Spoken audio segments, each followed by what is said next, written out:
Au tout début, il n'y avait que le monothéisme pur. Tout le monde croyait en Dieu seul et unique. Et c'est Shaitan qui a détourné les gens de la vérité, qu'il n'y a qu'un seul Dieu unique, en murmurant des choses et en faisant croire aux gens que leurs pensées étaient simplement de bonnes intentions. Comment on est passé de un seul Dieu unique à plein de statues, plein de divinités? Le prophète sallallahu alayhi wa sallam a dit: le nom des idoles appartenait à des hommes pieux du peuple de Noé. Lorsqu'ils moururent, le diable inspira à leur peuple de dresser des statues à leur effigie et de les nommer de leur nom. Ce qu'ils firent.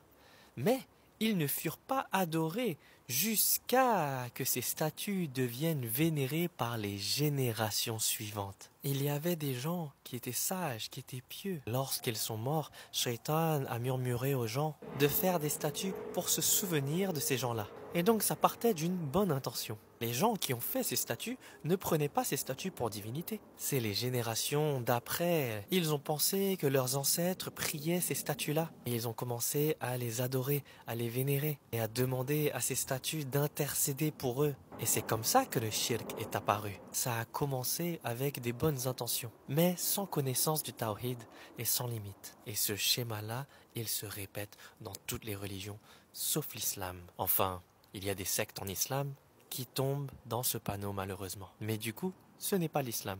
Parce que l'islam, c'est le tawhid, le monothéisme pur. Donc, quiconque fait des pratiques qui sont contraires au monothéisme pur, au tawhid, n'aura pas pratiqué l'islam. Vous savez que dans l'hindouisme, de base, c'était censé être une religion monothéiste. Ils avaient dans leur texte Brahman comme être suprême. Brahman, dans leur texte, était l'infini, sans forme ni limite. L'être éternel, l'être suprême, l'être absolu. Dans les textes hindous, il est même écrit « il est un sans second ».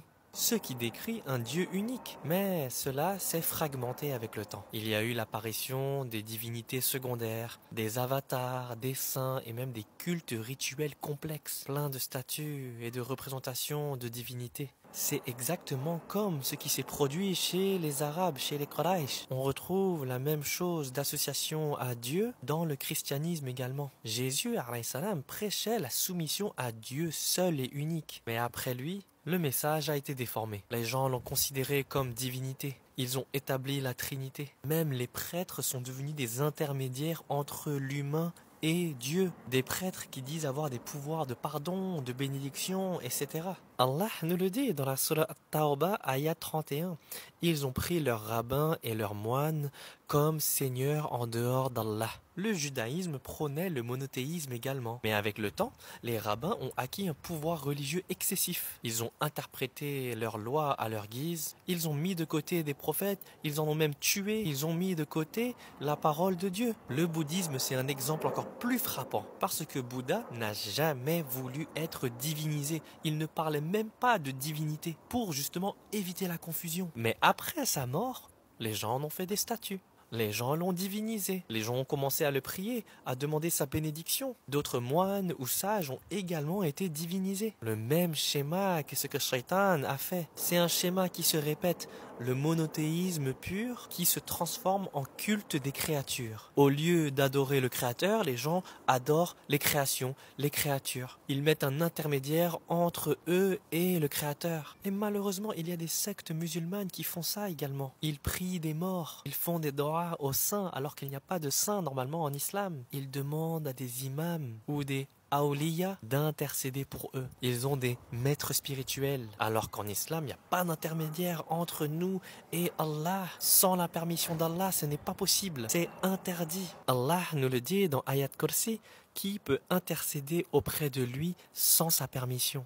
Et pour finir, le prophète sallallahu alayhi wa sallam a dit « N'exagérez pas à mon sujet comme les chrétiens ont exagéré au sujet du fils de Marie, car je suis un serviteur. » Dites donc le serviteur d'Allah et son messager. Et donc voilà, l'islam pose des limites fermes avec le tawhid, le monothéisme pur. En islam, on ne fait pas de statut de qui que ce soit, même si c'est une bonne personne, même si c'était une personne pieuse, même si c'était un savant. Nos prières, elles sont que adressées à Allah uniquement. Il n'y a pas de bons intermédiaires. Il n'y a pas d'intermédiaire entre l'humain et le Créateur. Sans la permission d'Allah, il n'y a pas non plus d'objets ou de symboles bénis. Les amulettes sont interdites. Elles ne vont pas nous servir dans la tombe. Au jour du jugement, elles vont même témoigner contre ceux qui les ont utilisées. En islam, on ne transforme pas une tombe de qui que ce soit en un lieu de prière. Et donc voilà, n'oubliez pas ce que Allah nous a dit dans Surah An-Nisa, ayat 48. Certes, Allah ne pardonne pas qu'on lui donne quelques associés. À part cela, il pardonne à qui il veut. Mais quiconque donne à Allah quelques associés commet un énorme péché. Et Allah a également dit dans la Sourate Az-Zumar, ayat 65, en effet, il t'a été révélé, ainsi qu'à ceux qui t'ont précédé, si tu donnes des associés à Allah, ton œuvre sera certes vaine, et tu seras très certainement du nombre des perdants. Plutôt, adore Allah seul et sois du nombre des reconnaissants. Qu'Allah nous permet de mourir en tant que musulmans pieux sur le tawhid, sur la pratique du monothéisme pur de l'islam.